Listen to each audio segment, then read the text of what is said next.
बिस्मिल्लाह अर्रहमान अर्रहीम। इय्याका नअबुदु व इय्याका नस्तईन। अल्लाहुम्मा आइन्नी अला ज़िक्रिका व शुक्रिका व हुस्न इबादती। आमीन। सदक़ल्लाहुल अज़ीम। अस्सलाम वालेकुम। MTL टीवी के साथ मैं हूं MTL। आज हम मौजूदा हालात पर भी गुफ्तगू करेंगे जो आज की सिचुएशन है, और आपको 25 बरस पीछे भी ले जाएंगे। आज से ठीक 25 बरस पहले क्या हुआ। काजी साहब रवाना होने वाले हैं, 25 तारीख को जा रहे हैं, या ये धोखा है। PTM पश्तून तहफ़्फ़ुज़ मूवमेंट का जिरगा ताकतवरों को शिकस्त देकर जारी। PTI में मौजूद मीर जाफर इमरान खान के खिलाफ सरगर्म। आईनी तरामीम में बिलावल भुट्टो और नवाज शरीफ बहुत ज़्यादा दिलचस्पी ले रहे हैं।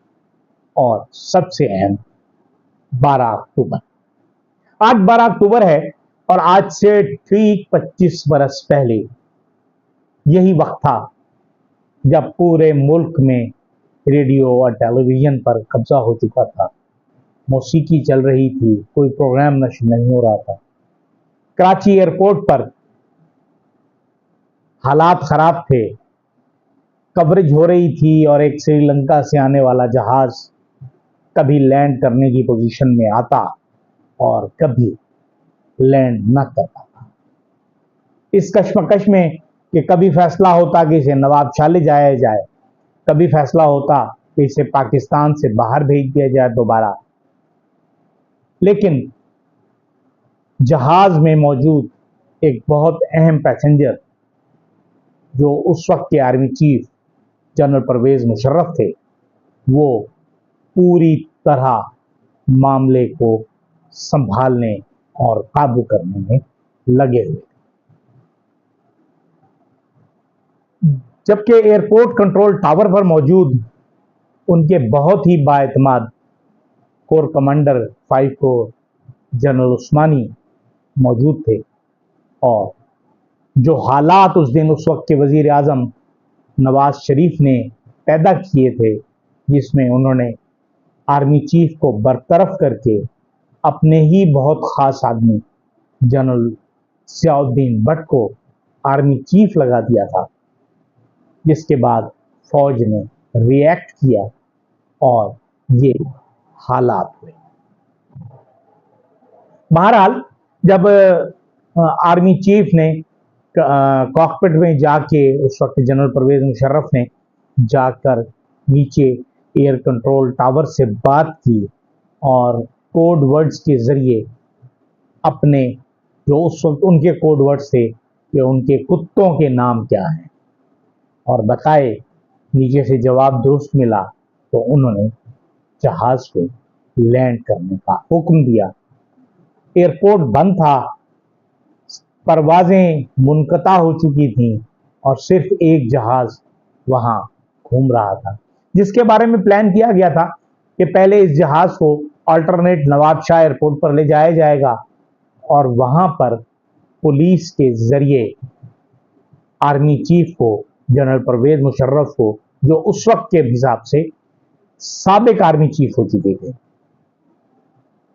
उनको गिरफ्तार किया जाएगा और फिर देखा जाएगा, या फिर उसे भारत के किसी शहर भेज दिया जाए। लेकिन परवेज मुशर्रफ और उनकी टीम कामयाब ठहरी और जहाज ने लैंड किया। वहां से general Pervez Musharraf corps headquarter आए, वहां उनकी एक तकरीर लिखी गई, जो रात में कुछ 2:15-2:30 बजे नशर हुई, और जिसमें मार्शल्ला तो नहीं लगाया गया, लेकिन टेक ओवर कर लिया। जब ये वाकया यहाँ हो रहा था, तो उस वक्त इस्लामाबाद में भी कुछ पुलिस के जवान गए और उन्होंने जाकर कब्जा करना चाहा कुछ आर्मी ऑफिसर्स को हुक्म देना चाहा, पाकिस्तान टेलीविजन पर कब्जा करना चाहा।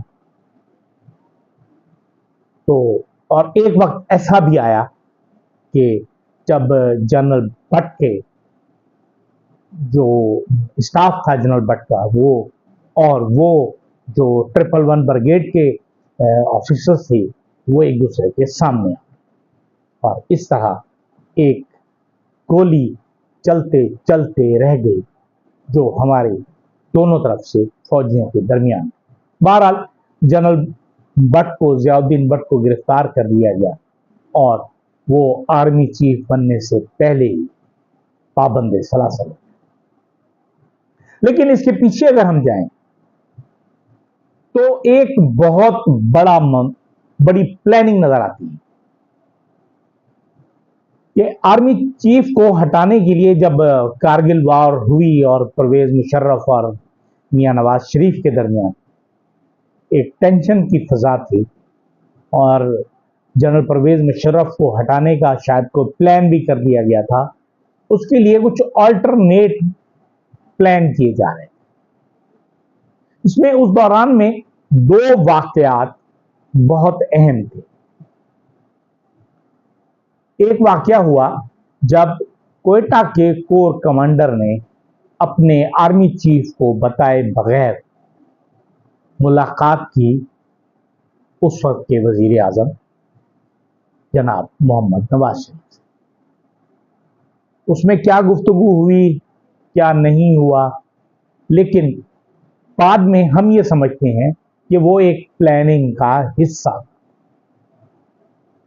बहरहाल उन्हें तंबीह की गई और तंबीह करके उन्हें बताया गया कि आइंदा आप अपने चीफ की इजाजत और मर्जी के बगैर वजीर आजम से मुलाकात नहीं करें। लेकिन उन्हीं दिनों एक ब्रिगेडियर थे, ब्रिगेडियर टीपी, जो एक ब्रिगेड कमांड कर रहे थे जो मंगला में मौजूद था। अब मंगला में ब्रिगेड कमांड करने वाले ब्रिगेडियर टीपी को प्लान किया गया, मेरी जाती असेसमेंट है, जो मेरा ख्याल है कि उसे प्लान किया गया कि वो जिस दिन हम ये एक्ट करें तो उस दिन वो अपना ब्रिगेड मूव करें, क्योंकि वो इक्विप्ड ब्रिगेड था और वो कश्मीर के महाज पर लड़ने के लिए हर वक्त तैयार है। क्योंकि पिंडी इस्लामाबाद में 111 ब्रिगेड और इस्लामाबाद की जो कोर है पिंडी कोर, वो तो जाहिर है अपने चीफ के साथ होगी। अच्छा, ब्रिगेडियर टीपी जो थे वो एक इनके तारिक परवेज उनका गालिबन नाम था, उनके एक अजीज थे जो उस वक्त मियां नवाज शरीफ के वजीर थे, राजा नादिर परवेज उनके कजन। इस तरह ये कहानी कि प्लानिंग ये थी कि जिस दिन हम ये फैसला करें कि हमने आर्मी चीफ को हटाना है तो उस दिन ब्रिगेडियर टीपी मंगला से, क्योंकि वो तकरीबन 1-1.5 घंटे का सफर है पिंडी से, वो आए, अपने ब्रिगेड को हुक्म दें, वो वहां से मूव करे और आकर इस्लामाबाद का, पिंडी का कंट्रोल संभाल ले।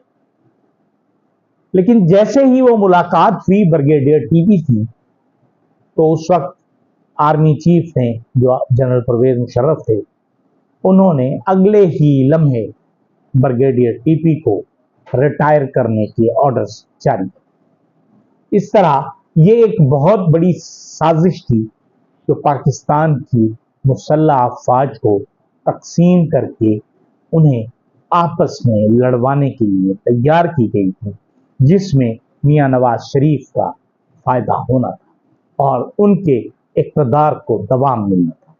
क्योंकि मियां नवाज शरीफ उससे पहले चीफ जस्टिस सुप्रीम कोर्ट के चीफ जस्टिस सैयद सज्जाद अली शाह साहब को जिस तरह उन्होंने उनकी तजलील की, उन पर हमला किया, उन्हें मुतनाज़ा बनाया, उस वक्त उस तरह उन्हें बहुत मुश्किल हालात से दो चार होकर रिटायरमेंट कर जाना। और इस सारे खेल में जो शख्स सबसे पहले मियां मोहम्मद नवाज शरीफ के साथ था वो था